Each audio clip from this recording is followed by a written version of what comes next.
전도서 4장 1절에서 6절입니다. 전도서 4장 1절에서 6절 말씀.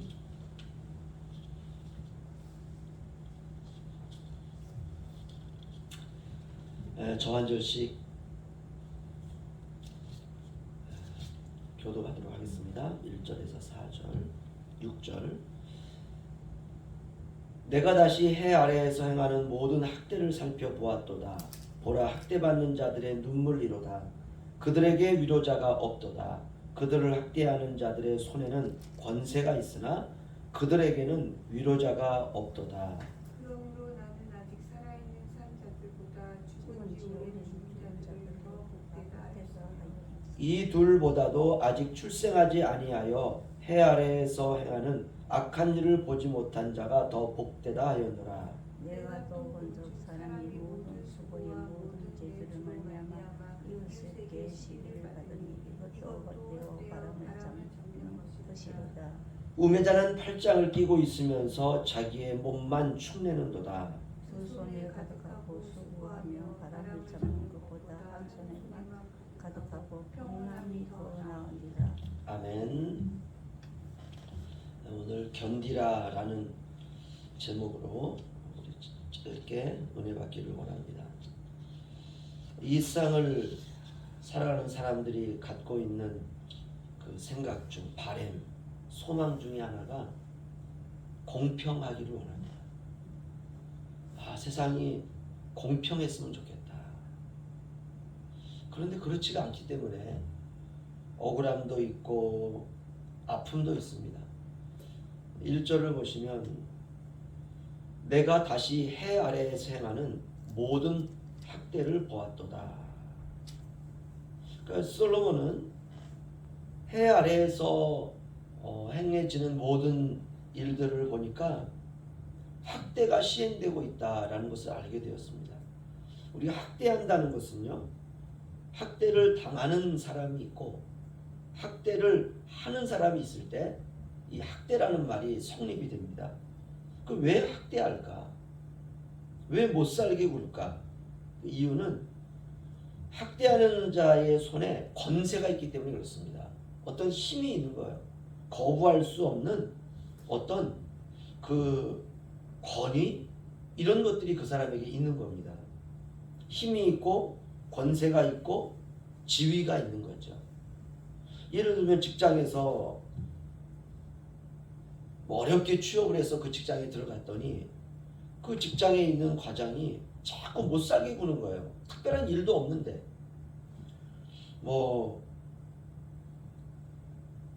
그 사람 마음에 들지 않은 부분이 있는 건지, 아니 그 사람이 볼 때 그 사람 새로 들어온 사람이 그렇게 자기가 생각하는 그 기준에 맞지 않는 건지, 뭔가 이유가 있겠지, 그렇죠? 근데 왜 못 살게 구느냐? 자기가 지위가 높은 거예요. 그리고 만약 말 듣지 않는다면, 자기한테 대든다면 인사고과나 여러 가지 평가에 있어서 그 사람을 또 나쁘게 평가하고, 그럼 그 사람이 또 어렵게 들어온 직장 또 나가야 되고, 그럼 또 다른 직장을 구해야 되는데 그렇게 구할 수 있는 여건이 되지 않고, 그런 경우에 참 힘들죠, 그렇죠? 학대하는 자의 손에 권세와 힘과 지위와 이런 것들이 다 있는 겁니다. 그러면 그 아래에서 살아가고 있는 사람들은 학대하는 사람의 평가가 중요하잖아요, 그렇죠? 그 위에 있는 사람한테 만약에 저 사람이 어떻고 막 이렇게 나쁘게 얘기하면 모든 사람들이 또 나쁘게 볼 수 있기 때문에 그렇습니다. 그래서 학대를 받아도 어쩔 수 없이 그렇게 이제 지나가는 것이죠. 이것이 바로 이 세상의 불의함입니다. 권세와 힘을 가지고 있으면 어려운 사람들을 잘 이끌어주고 도움을 주고 그들이 사회에서 성공할 수 있도록 배려하는 아량이 필요한 거죠. 그런데 세상은 그렇지가 않습니다. 힘이 없는 사람들을 학대하는 것을 통해서 내가 얼마나 우월한지, 네가 나를 범접할 수 없는지, 그렇게 자신의 우월한 것을 드러나는 것으로 또 만족을 또 하는 것을 보게 됩니다. 우리가 이것을 악이다 이렇게 말할 수 있죠. 참 안타까운 현실이 이 사회에는 너무나도 많습니다. 직장에서 계속 괴롭힘을 당한 사람이 그것도 1년도 아니고 3년, 4년, 5년 더 이상 견딜 수 없으니까 이제 우울감에 빠지게 되고 우울증 약을 먹게 되고 어느 날 스스로 목숨을 끊게 되는 일들이 너무나 많습니다. 학대받는 이들이 학대를 받다가 세상을 떠나는 일도 있고 학대를 수십 년 동안 받는 일들도 있고 그래서 솔로몬이 1절에 이렇게 고백하고 있습니다. 내가 다시 해 아래에 생하는 모든 학대를 보았도다. 보라 학대받는 자들의 눈물이로다. 그들에게 위로자가 없도다. 그들을 학대하는 자들의 손에는 권세가 있으나 그들에게는 위로자가 없도다. 학대를 받는데 위로할 사람이 없는 거예요.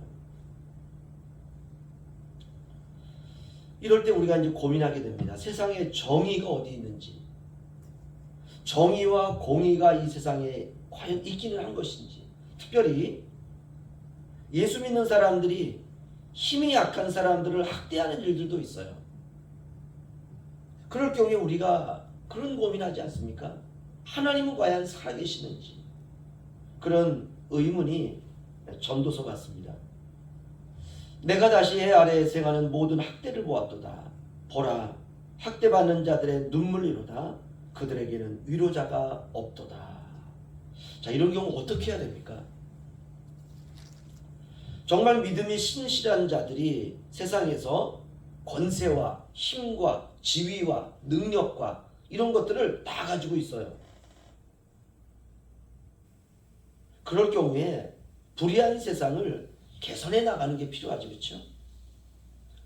돈 버는 것이 목적이 아니라 세상의 악과 불의에 대하여 신자들이 싸워야 됩니다.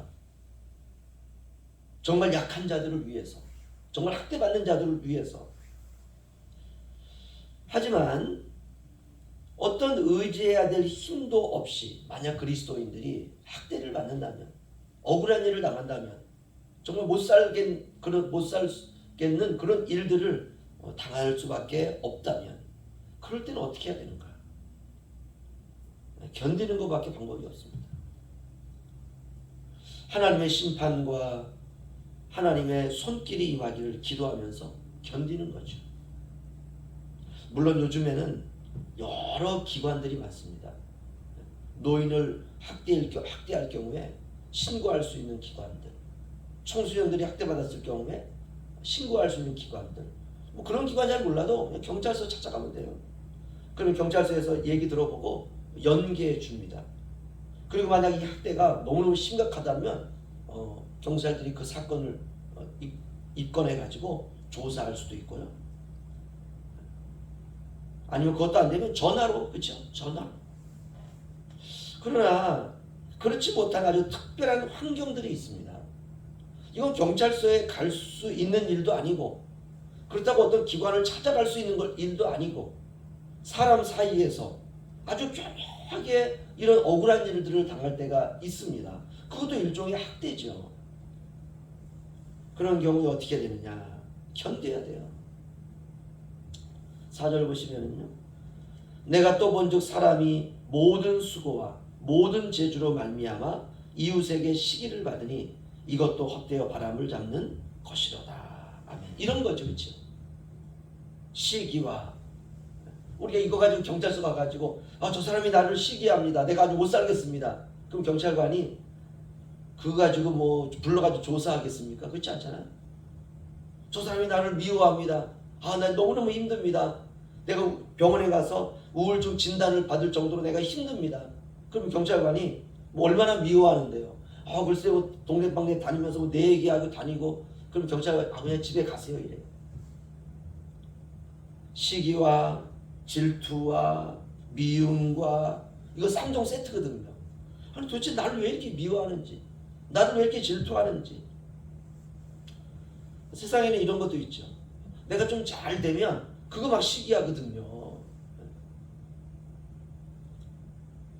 내가 다른 사람보다 좀 더 성공하면 그거 가지고 시기하고 질투하고 미워하고, 말도 되지 않는 말 가지고 막 동네방네 그냥 소문내고 다니고, 그래서 지나가는 사람들도 옛날에 날 알았던 사람이지만 나를 그냥 훌쩍거리고 눈을 흘기고 다니고 저 사람 도대체 왜 그럴까?